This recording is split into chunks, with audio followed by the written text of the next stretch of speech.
நீங்கள் சம்பாதிக்கிற வயசு வந்துச்சு. சின்ன வயசில் கூட அப்பா அம்மா பணத்தை நீங்கள் பயன்படுத்துகிறீங்க, ஓகே. நீங்கள் சம்பாதிக்கிற வயசு வந்துருச்சு, உங்களுக்கு ஒரு டிகிரி வாங்கி கொடுத்தாச்சு, உங்களை நீங்கள் சிறகை விரித்து வானத்தில் வட்டம் பண்ண வேண்டும், அப்படி ஒரு சூழ்நிலைக்கு வந்தாச்சு. உங்கள் திருமணம் எல்லாமே முடிஞ்சு போச்சு அப்படின்னாக்கா நீங்கள் அப்பா காசை பெருசாக எதிர்பார்க்கக்கூடாது.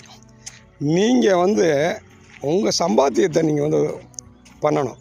உங்கள் சம்பாத்தியத்தை பண்ணி நீங்கள் செலவழிக்கணும். அதுதான் நல்லது.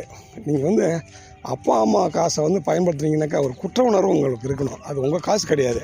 ஏன்னா சின்ன வயசில் நீங்கள் ஏர்ன் பண்ணாத அப்பா அவங்க கொடுக்குறாங்க, நீங்கள் லக்ஸூரியஸாக இருந்தீங்க, இல்லை ஒரு மிடில் கிளாஸ் மாதிரி இருந்தீங்க, இல்லை லோ மிடில் கிளாஸில் இருந்தீங்க அப்படின்னு எல்லாம் இல்லை. அப்பா அப்பா காசை பயன்படுத்த உங்களுக்கு உரிமை உண்டு. ஆனால் ஒரு கட்டத்துக்கு மேலே உங்களுக்கு குற்ற உணர்வு இருக்கணும். அப்பா அம்மா காசை பயன்படுத்துகிறோமே, நம்ம சம்பாதிக்கிற வயசு வந்துருச்சு, இன்னும் அவங்கள மாதிரி நம்ம அட்டை மாதிரி ஒட்டிக்கிட்டு இருக்கக்கூடாது, பேரசைட் மாதிரி இருக்கக்கூடாது, அவங்கள உறிஞ்சக்கூடாது. ஏன்னா அவங்களுக்கும் வயசாச்சு, அவங்களுக்கும் பணம் தேவைப்படும் கடைசி காலத்தில். அது நம்ம கொடுக்க முடியாது. அட்லீஸ்ட் அவங்க சம்பாதிச்ச காசாவது அவங்களுக்கு பயன்படுத்துமே. அதையும் நீங்கள் போட்டு தள்ளணும்னு பார்த்தீங்கன்னாக்கா எப்படி? இது நான் எல்லா இளைஞர்களுக்கும் சொல்கிறேன், தயவுசெய்து அதை கன்சிடர் பண்ணுங்கள். அப்பா அம்மா காசை ஒரு கட்டத்துக்கு மேலே பயன்படுத்திங்கனாக்கா அது ஒரு குற்ற உணர்வுன்னு நினைங்க.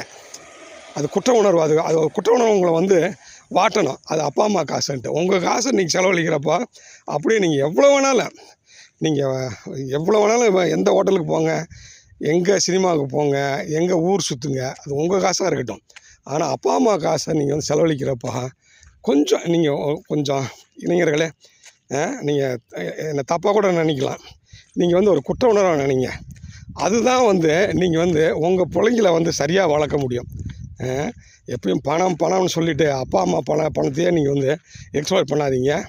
அப்படி பண்ணுறப்போ ஒரு குற்ற உணர்வோடு இருங்க. அவ்வளோதான்.